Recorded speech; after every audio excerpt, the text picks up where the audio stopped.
बिस्मिल्लाहिर्रहमानिर्रहीम, अस्सलाम वालेकुम। बेटा, आज के लेक्चर में हम लोग डिस्कस करेंगे सेल्स या फिर रेवेन्यू। आप लोगों ने देखा हमारे पास टाइप्स ऑफ बिजनेसेस में तीन किस्म की टाइप्स मौजूद होती थी। एक हमारे पास होता है ट्रेडिंग बिजनेस, दूसरा मैन्युफैक्चरिंग बिजनेस, तीसरा सर्विस बेस्ड बिजनेसेस।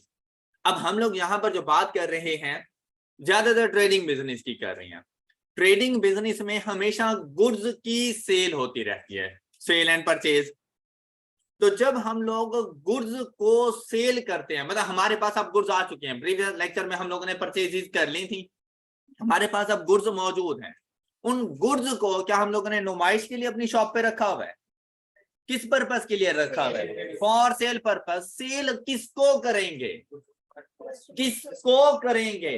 कस्टमर्स को। तो हम लोग अपने कस्टमर्स का वेट कर रहे हैं शॉप पे बैठे हुए कि हमारे पास हमारे कस्टमर्स आए ताकि हम उनको ये गुड्स सेल कर सकें। सेल करने से क्या मुराद होता है कि गुड्स उनको हैंड ओवर करें, मुफ्त में दे दें, क्या कुछ ना कुछ कॉन्सिडरेशन रिसीव करेंगे। इसे कहा जाता है कॉन्सिडरेशन। गुड्स के अगेंस्ट आप उनसे उनके उसके बदले में जो कुछ लेते हो उसे कॉन्सिडरेशन कहा जाता है। और यहाँ पर जो कॉन्सिडरेशन होती है वो अमाउंट, पैसे होते हैं। क्या हम लोग उनको गुड्स हैंड ओवर करते हैं, गुड्स डिलीवर करते हैं और उन गुड्स के अगेंस्ट उनसे अमाउंट रिसीव कर लेते हैं। कैसा नहीं होता? जैसा कि एक कैफे वाला वो बैठ के अपने शॉप पे बैठा हुआ है, आप लोगों का इंतजार कर रहा है, आप उसके कस्टमर हो, आप जाते हो, आप उससे जाकर गुड्स परचेज करते हो, लेकिन उसकी तरफ से अब आपकी तरफ से परचेजेस हैं, आपने गुड्स अपने पास लेके आए, आपकी तरफ से परचेजेस हैं, लेकिन उस कैफे वाले की तरफ से सेल्स हो जाती हैं। और जैसे ही आप गुड्स अपने पास लेकर आते हो उसके लिए पेमेंट कर रहे होते हो, तो वो जो पेमेंट आप उसको दे रहे हो उन गुड्स के अगेंस्ट, वो टोटल अमाउंट उसकी सेल्स है, वो टोटल अमाउंट उसकी सेल्स या उसका रेवेन्यू है। सेल्स या रेवेन्यू मतलब उसने आज के दिन में टोटल कितनी अमाउंट की गुड्स सेल की हैं, वो उसका रेवेन्यू कहलाता है। जैसे पूरा दिन बैठा हुआ है एक शॉपकीपर, शाम को उसने देखा जहां पर उसने अपने वो पैसे वगैरह रखे हुए थे वो ड्रॉ ओपन किया, उसको 10,000 रुपए की अमाउंट मिली। तो हम लोग कह सकते हैं कि आज के दिन उसकी जो सेल्स हैं वो 10,000 रुपए की हैं। कि आज के दिन उसने जो गुड्स सेल की हैं, जो कस्टमर्स को हैंड ओवर की हैं, उनके अगेंस्ट उसे 10,000 रुपए का रेवेन्यू जनरेट हुआ है। ऑलराइट, तो रेवेन्यू या सेल से मुराद होता है कि गुड्स हैंड ओवर करने के बाद आपके पास कितनी अमाउंट आती है, आपने उस कॉन्सिडरेशन को सेल्स या रेवेन्यू कहना होता है। ऑलराइट, अब देखिए हमने एक पेन परचेज किया 50 रुपए में, तो मेरी परचेज में 50 रुपए का लिखा हुआ है, लेकिन मैं उसको सेल करने जा रहा हूं 80 रुपए में, तो मेरी सेल्स के अंदर वही पेन 80 रुपए में लिखा हुआ होगा, और मेरी सेल्स और परचेजेस का जो डिफरेंस होता है वो मेरा प्रॉफिट बन जाता है। ऑलराइट, तो मुझे 30 रुपीज का प्रॉफिट हो गया। तो आपने इस डिफरेंस को अपना रेवेन्यू नहीं कहना, टोटल अमाउंट जो आपने रिसीव की है आपने उसको अपना रेवेन्यू या अपनी सेल्स कहना है। अब यहां पर सेल्स को पढ़ें। Delivery of goods to customer by the business for some consideration is called sales. All right, all right, फिर से देखें, कहते हैं revenue is price of goods sold and services rendered. अच्छा, यहां पर ना ये दो टर्म्स यूज की गई हैं, एक तो हमारे पास है सेल्स और दूसरा है हमारे पास रेवेन्यू। बज़ाहिर ये दोनों सेम सेम है, लेकिन एक थोड़ा सा फर्क है इसमें, और वो है बिजनेस की नेचर के ऊपर कि आपके पास बिजनेस कौन सा है। अगर आपका बिजनेस है ना sale and purchase of goods, मतलब ट्रेडिंग बिजनेस है आपके पास, तो चाहे आप सेल्स का वर्ड यूज करें चाहे आप रेवेन्यू का वर्ड यूज करें, कोई फर्क नहीं पड़ने वाला। लेकिन अगर आप सर्विस बेस्ड हैं, जैसे कि अगर हम लोग सर्विस बेस्ड हैं और आप लोगों से जो फीस हमें मिलती है, मैं ये नहीं कह सकता कि मेरी सेल्स है। आप डॉक्टर के पास जाते हैं, उसको चेकअप के लिए जो उसको फीस पे कर सकते हैं, वो आपसे ये नहीं कहेगा कि भाई मेरी आज की सेल्स इतनी हुई है। तो सर्विस प्रोवाइडर कभी भी अपनी सेल्स नहीं रिकॉर्ड करते, वो अपने उस जो अमाउंट रिसीव करते हैं उसको रेवेन्यू कहते रहते हैं कि मुझे इतना रेवेन्यू जनरेट हुआ है। जबकि ट्रेडिंग बिजनेस वाला चाहे रेवेन्यू बोले चाहे सेल्स बोले कोई फर्क नहीं पड़ता, और मोस्टली वो सेल्स का वर्ड यूज करते हैं। सेल आप गुड्स करेंगे और जो अमाउंट आएगी तो आपने सेल्स कहनी है। अगर आप सर्विस प्रोवाइडर हैं और जो अमाउंट आपने अर्न की है उसको आपने रेवेन्यू कहना है। ये दोनों में डिफरेंस है। All right, any issue? Next second, revenue is income arising in the course of ordinary activities of the entity. क्या मतलब? कहता है कि ये जो रेवेन्यू होता है ना, जो बिजनेस की ऑर्डिनरी एक्टिविटी है, मतलब एक बिजनेस है, अगर आप लोग बुक शॉप वाले के पास जाएं, क्या वो लेज सेल कर रहा है, क्या कोल्ड ड्रिंक सेल कर रहा है, वो उसकी ऑर्डिनरी कोर्स ऑफ बिजनेस नहीं है। बुक शॉप वाले के पास ordinary course of business sale and purchase of books है। लेकिन अगर आप कैफे वाले के पास चले जाएं तो उसके लिए ऑर्डिनरी कोर्स ऑफ बिजनेस, मतलब जिस चीज में वो ट्रेडिंग कर रहा है उस प्रोडक्ट की सेल एंड परचेज उसकी ऑर्डिनरी कोर्स ऑफ बिजनेस है, नॉर्मल रूटीन में। जैसे अगर मैं यहाँ पे टीचिंग कर रहा हूं तो टीचिंग में तो काफी सारे वैसे सब्जेक्ट्स आ जाते हैं, लेकिन ऑर्डिनरी कोर्सेज ऑफ बिजनेस की अगर बात की जाए तो मेरे 3 सब्जेक्ट्स हैं। ये मेरे मेन फोकस्ड होता है इनके ऊपर। क्यों है? Intro to accounting and FAR1। तो ये तीनों सब्जेक्ट मैं डेली बेसिस पे पढ़ा भी रहा हूँ। ये मेरा ऑर्डिनरी कोर्स ऑफ बिजनेस है कि मैं एक सर्विस प्रोवाइडर हूँ। लेकिन यहीं पे बात करता हूँ BWCS की, I2B की, इकोनॉमिक्स की, भाई मेरे सब्जेक्ट नहीं है वो, मैं वो नहीं पढ़ाता।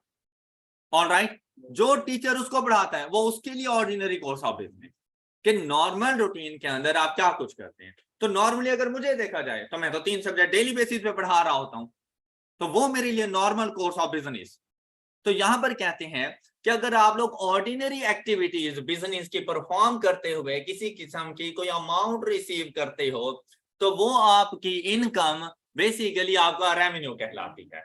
ऑल राइट, जैसे कि इसकी मैं आपको एग्जांपल दूं, बुक शॉप वाला है वो बेसिकली बुक्स की सेल से ही अपना रेवेन्यू जनरेट कर रहा है, ये बात समझ आ गई है। लेकिन उसके पास ना हवा के लिए एक पंखा लगा हुआ था, वो पंखा क्या उसकी इन्वेंट्री है? क्या उसकी परचेजेस हैं? नहीं है। उसका क्या क्या किस तरह से उसने रिकॉर्ड किया होगा उसको? अपना उसका एसिड है, उसका नॉन करंट एसिड है। पंखा खराब हो गया और उसने रिप्लेस किया, तो पुराना पंखा उसने सेल कर दिया और पुराना पंखा 3000 रुपए का सेल हो गया।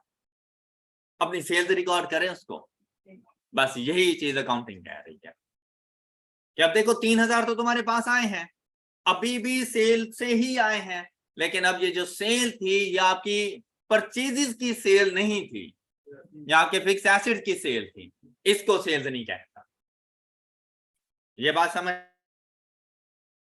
आ गई है?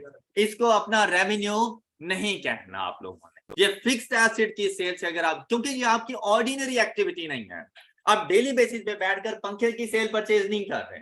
लेकिन अगर आप चले जाते हैं इलेक्ट्रॉनिक्स की शॉप पर, उनका काम ही यही है कि उन्होंने फैन AC वगैरह इनमें डीलिंग करनी है, वो अगर इसको सेल करते हैं पंखे को तो उनके लिए सेल्स है।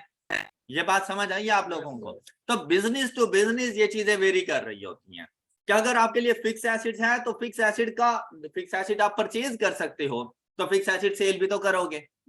तो खराब हो जाते हैं या आपको रिप्लेस करने पड़ जाते हैं, पुराना एसिड जब आप सेल कर रही होती हो तो आपको कंसिडरेशन रिसीव होती है, लेकिन उस कंसिडरेशन को आपने अपना रेवेन्यू या सेल्स नहीं कहना।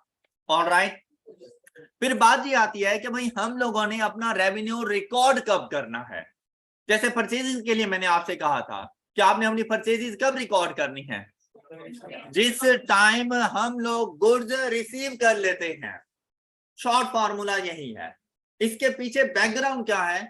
तो हम लोगों ने बेसिकली रिस्क एंड रिवॉर्ड देखना होता है कि रिस्क एंड रिवॉर्ड किसका है। जैसे ही रिस्क एंड रिवॉर्ड हमें ट्रांसफर हो जाता है, हम अपने पास अपनी परचेज रिकॉर्ड कर लेते हैं। इसी तरह से जब सेल्स की बात आती है तो सेल्स कब आप लोग रिकॉर्ड करेंगे?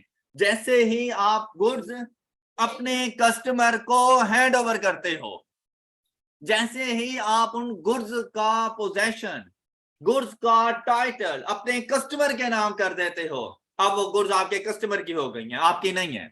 आप अपने पास सेल्स रिकॉर्ड कर लें, चाहे आप अमाउंट रिसीव कर चुके हैं नहीं की कोई फर्क नहीं पड़ता।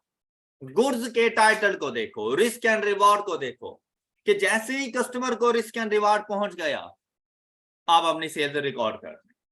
ये बात क्लियर है सब बच्चों को? Any issue? अच्छा, अब देखें यहाँ पे उसने कहा कि जो रेवेन्यू हम लोग जनरेट कर सकते हैं वो दो तरीकों से होता है कि अगर हम लोग सेल ऑफ गुड्स करें, अब सेल ऑफ गुड्स ट्रेडिंग में भी होती है और मैन्युफैक्चरिंग में भी सेल ऑफ गुड्स ही होती है, और अगर हम लोग किसी किस्म की कोई सर्विसेज प्रोवाइड करते हैं तो तब। फिर इंपॉर्टेंट नोट लिखा हुआ है, revenue should be recorded in the books at the time the goods are dispatched, मतलब हम अपनी तरफ से डिलीवर कर चुके हों अपने कस्टमर्स को, और सर्विसेज आर रेंडर्ड, और सर्विसेज हम लोग प्रोवाइड कर चुके हों, तब आप लोगों ने जाके अपना रेवेन्यू, अपनी सेल्स को जाकर रिकॉर्ड करना है। ऑलराइट, परचेजेस की तरह बेटा सेल्स की भी दो टाइप्स होती हैं। जैसे परचेजेस के लिए आप लोगों ने कहा था कि cash purchases and credit purchases, इसी तरह से सेल्स भी दो तरह की होती हैं, cash sales and credit sales. अब देखिए कैश परचेजेस हमारे पास क्या होती थी? कैश परचेजेस हमारे पास क्या होती थी कि हम लोग उन गुड्स की प्राइसेस इमीडिएटली पे करते थे परचेजेस के लिए। तो सेल्स के लिए हम लोग क्या कर रहे होंगे? इमीडिएटली अमाउंट को हम लोगों ने रिसीव कर लिया होगा, किससे? कस्टमर से। और पे किसको करते थे? सप्लायर्स को। ये बात हमेशा याद रखना, परचेजेस हमेशा सप्लायर से और सेल्स हमेशा कस्टमर्स को की जाती है। ये बात क्लियर हो गई सब बच्चों को? तो देखो कैश परचेजेस क्या है? If goods are delivered to customer by the business, delivered to customer by the business and customer pay the price, customer ने पे करनी है, हमने रिसीव करनी है। पे the price of the goods immediately, फौरन ही वो उस गुड्स की प्राइसेस को पे कर दें, तो हम लोग ऐसी सेल्स को कैश सेल्स कहते हैं। तो क्रेडिट सेल्स क्या होगी कि कस्टमर हमें कुछ अरसे के बाद जाके पेमेंट करता है, तो उसको हम लोग क्रेडिट सेल कह देते हैं, मतलब उधार पे चीजें लेके चला गया।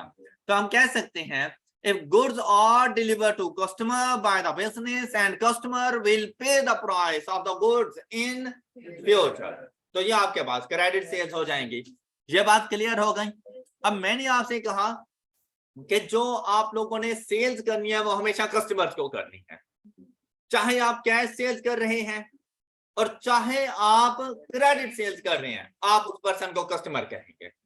तो कस्टमर आपके पास एक ऐसा पर्सन होता है जिसको आप गुड्स सेल करते हैं आइदर ऑन कैश और क्रेडिट। ऑलराइट, लेकिन अब यहां पर आपने थोड़ी सी डिस्टिंग्विश करना है, बिल्कुल ऐसे ही जैसे सप्लायर्स को किया था। क्या आपने कहा था कि ऐसा सप्लायर जिससे क्रेडिट परचेजेस की जाए तो उस सप्लायर को हम लोगों ने क्रेडिटर कहा था। बेसिकली मैं साथ साथ आप लोगों की रिवीजन भी करवा रहा हूं कि हम लोग प्रीवियस लेक्चर्स में क्या कुछ पढ़ चुके हैं। तो ऐसे सप्लायर्स को हम लोगों ने क्रेडिटर्स कहा था। तो ऐसा कस्टमर जिसको हम लोग क्रेडिट सेल्स कर रहे हों, ऐसे कस्टमर को हम लोग क्या कहेंगे? डेटर। या अब देखिए उस आदमी से मैंने अमाउंट रिसीव करनी है इन फ्यूचर, तो इसको क्या कहूंगा? Trade receivable. सप्लायर्स को पे करनी होती थी तो ट्रेड पेएबल, कस्टमर से रिसीव करनी है फ्यूचर में तो ट्रेड रिसीवेबल, या दूसरा नेम इसका डेटर। डेटर। और जब मैंने फ्यूचर में इससे अमाउंट रिसीव करनी है तो आज ये मेरा एसेट है, आज के दिन मेरा एसेट है। अगर मैंने पे करनी होती तो लायबिलिटी थी। तो क्रेडिटर्स मेरी लायबिलिटी होता है क्योंकि मैंने पे करना होता है फ्यूचर में, जबकि डेटर से मैंने अमाउंट रिसीव करनी होती है तो फ्यूचर में मुझे इससे बेनिफिट्स मिलने वाले हैं जब मैं अमाउंट रिसीव करूंगा। तो आज के दिन वो मेरा एसेट है। क्या 2 साल के बाद रिसीव करूंगा? कब रिसीव करूंगा? इन शॉर्ट टाइम ड्यूरेशन, ऐसे ही है ना, इन शॉर्ट टाइम ड्यूरेशन। तो इस एसिड को कौन सा एसिड कहूंगा? Current acid. तो करंट एसिड की लिस्ट में आपको कौन नजर आएगा? Trade receivables. करंट एसिड की लिस्ट में आपको कौन नजर आएगा? ट्रेड रिसीवेबल्स या फिर डेटर्स। आई होप कि आपको ये समझ आ चुका हो। क्लियर है ये बात? किसी का कोई क्वेश्चन यहां तक? तो हम लोग कह दें कि हमारे जितने भी डेटर्स होते हैं वो सारे के सारे हमारे कस्टमर्स होते हैं, जबकि सारे कस्टमर्स हमारे डेटर्स नहीं होते। Any question? अब अगर आप लोगों ने अपने कस्टमर्स को गुड्स सेल कर दी, वो आपसे गुड्स लेकर वापसी घर चला गया, जैसे ही जाके पैकिंग ओपन की गुड्स ठीक नहीं थी, उसने आपसे कुछ और डिमांड किया था, आपने कुछ और उठा के दे दिया, उसने कुछ और क्वांटिटी डिमांड की थी, आपने कुछ और क्वांटिटी दे दी, या वो गुड्स डैमेज है, मतलब कुछ भी रीजन हो सकती है, अपने पास नहीं रखेगा, वो वापसी करेगा। किसको? हमें, मतलब बिजनेस को। कौन वापस करेगा? कस्टमर। तो अगर return of goods by the customer to the business हो तो ऐसे रिटर्न को सेल्स रिटर्न कहते हैं।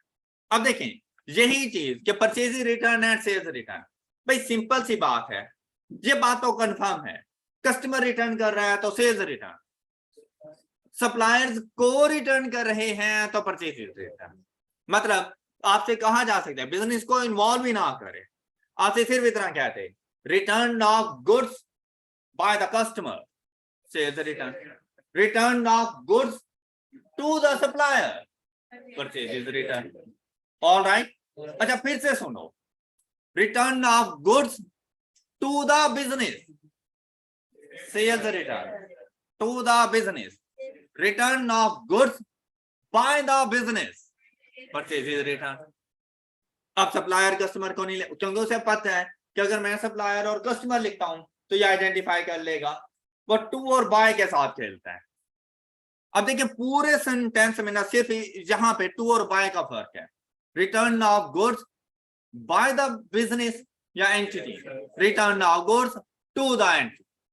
तो टू द एंटिटी है, गुड्स उसकी तरफ आ रही हैं तो फिर sales return. By the entity मतलब उसने रिटर्न करनी है तो परचेज रिटर्न है हमारे पास। कर लेंगे। अब यहां पर भी बिल्कुल ऐसा ही है कि जिस नेचर में सेल्स हुई होंगी उसका रिटर्न उसी नेचर में होना है। अगर आपका कस्टमर आपको पैसे देकर गया, वो कैश सेल्स करके गया, जब वो गुड्स रिटर्न करने आएगा आपको फौरन कैश पे करना पड़ेगा। और अगर वो उधार करके गया आप उसको पे नहीं करोगे, आप उसको उधार पर ही लेकर जाओगे। तो अगर क्रेडिट सेल्स हैं उनका रिटर्न क्रेडिट पे, कैश सेल्स हैं तो उनका रिटर्न कैश पे होता रहता है। Any issue? ऑलराइट, सब कुछ क्लियर? आपको याद होगा कि प्रीवियस लेक्चर में आपने अपने सप्लायर्स को कुछ एडवांस पेमेंट कर दी थी परचेजेस के लिए, तो आपने उसको रिकॉर्ड किया था एडवांस टू सप्लायर। और जब तक गुड्स आप तक पहुंच नहीं गई थी आपने उसको क्या रिकॉर्ड किया था? एडवांस टू सप्लायर्स को, एडवांस टू सप्लायर्स को जब तक गुड्स आप तक पहुंच नहीं गई थी आपने उसको अपना करंट एसेट रिकॉर्ड किया था। ऐसे ही था ना? शाबाश। तो क्या आपका कस्टमर आपको एडवांस नहीं दे सकता? आपका कस्टमर भी आपको एडवांस दे सकता है कि वो आपसे कहे कि ये लें जनाब 10,000 रुपए का एडवांस, आपने मुझे 50,000 रुपए का सामान डिलीवर करना है इस तारीख को, और वो बयाने के तौर पे 10,000 रुपए देके चला जाता है। अभी आपने गुड्स उसको डिलीवर नहीं की तो वो 10,000 रुपए बिस्मिल्लाह करके ले जरूर लेना, उसे मना ना करना।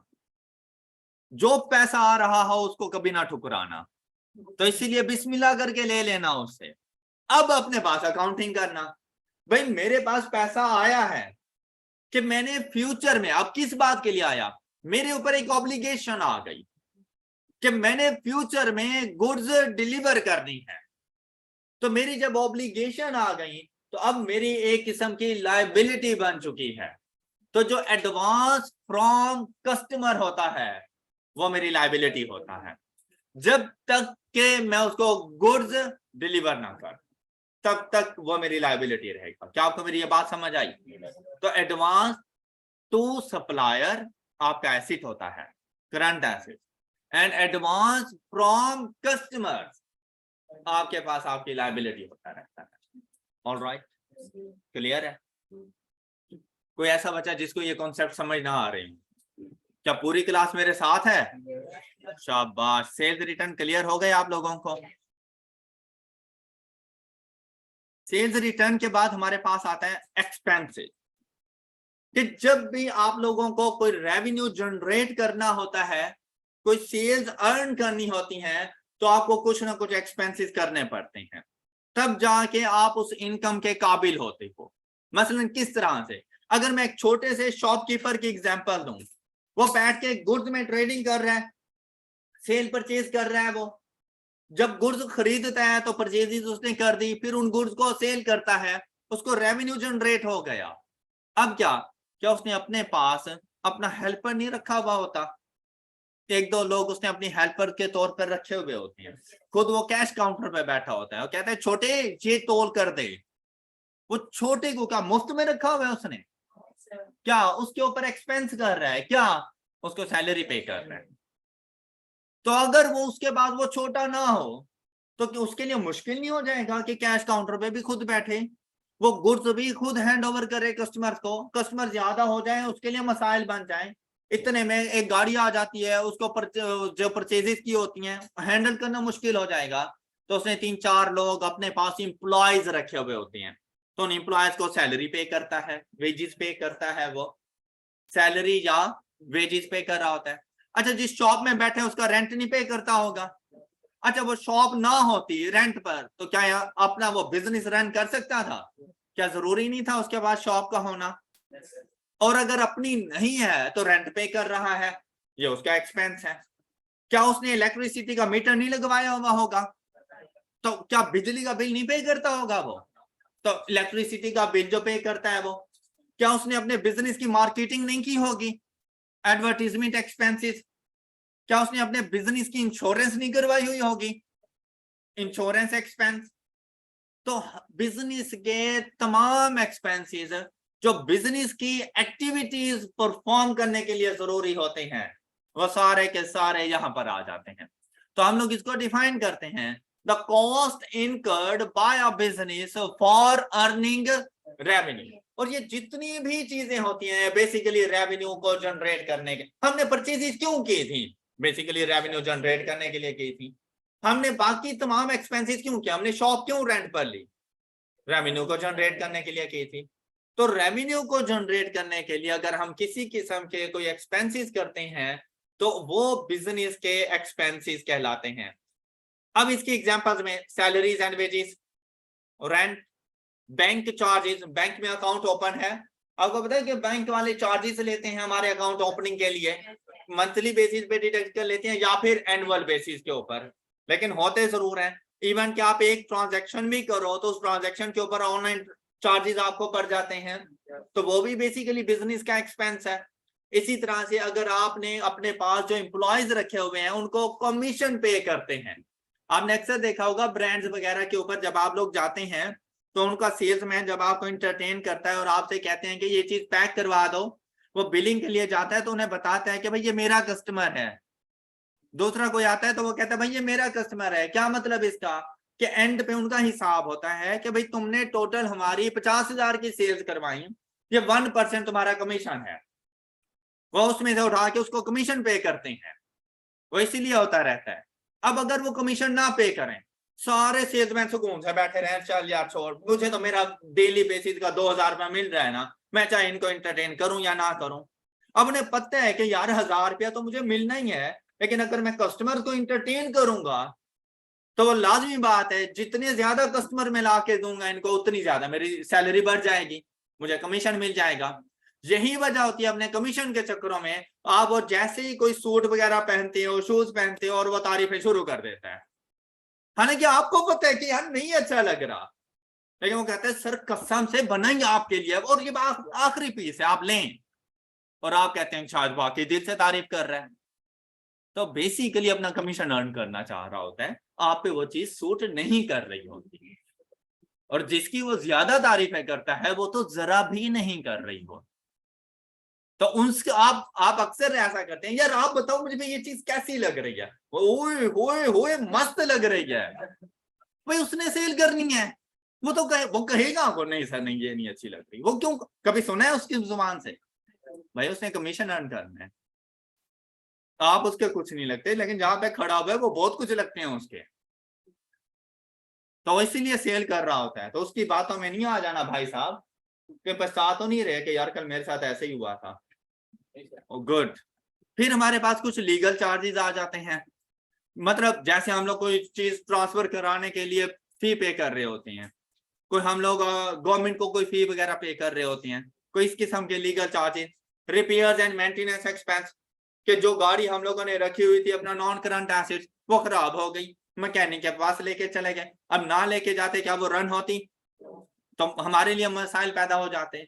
Repairs and maintenance expense, insurance expense and depreciation expense, ये पूरा एक चैप्टर है डेप्रिसिएशन एक्सपेंस को कैलकुलेट करने का, और क्या होती हैं आपको बाद में पता चल जाएगा।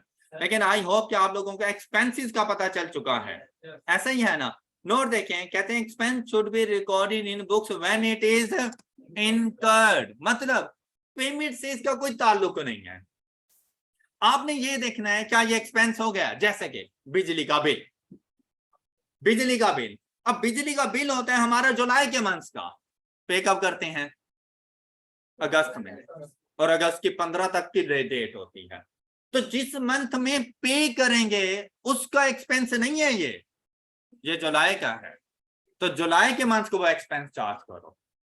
ऑलराइट, तो पेमेंट को ना देखो, ये देखो कि ये एक्सपेंस हम लोगों ने किस मंथ में किया, किस टाइम ड्यूरेशन में किया, उसको चार्ज करो। जैसे कि हम लोग अगर रेंट पे कर रहे हो तो रेंट का भी बिल्कुल ऐसे ही हिसाब होता है कि भाई जिस मंथ का रेंट पे किया है आपने उस मंथ को जाके चार्ज करना है। सपोज कि आपने 3 मंथ का इकट्ठा रेंट पे कर दिया और 10-10 हजार रुपए पर मंथ रेंट था, तो आपने कितना पे किया, 30,000 पे। अब ये सपोज करें 1 जुलाई को मैंने 3 मंथ का रेंट पे कर दिया, आज जुलाई का एंड हुआ, तो भाई जुलाई के मंथ को 30,000 रुपए एक्सपेंस नहीं चार्ज करना, 10,000 रुपए चार्ज करना है। वो 20,000 रुपए जो आपने एक्स्ट्रा पे किया हुआ है वो आपका एसिड है, वो जुलाई के मंथ के एंड पर वो 20,000 रुपए आपका एसिड है। क्यों, फ्यूचर में बेनिफिट देगा कि अगस्त और सितंबर के मंथ्स आपको रेंट पे करने की जरूरत नहीं है क्योंकि आप पहले से पे कर चुके, तो वो 30,000 रुपए इकट्ठा आपने जुलाई को नहीं चार्ज कर देना, जुलाई को सिर्फ जुलाई का ही रेंट चार्ज करना। ऑलराइट, आई होप कि आपको यहां तक की सारी बातें समझ आ चुकी हैं। किसी का कोई question? That's all for today. अपना बहुत सा ख्याल रखिएगा, नेक्स्ट लेक्चर में मिलेंगे। अल्लाह हाफिज।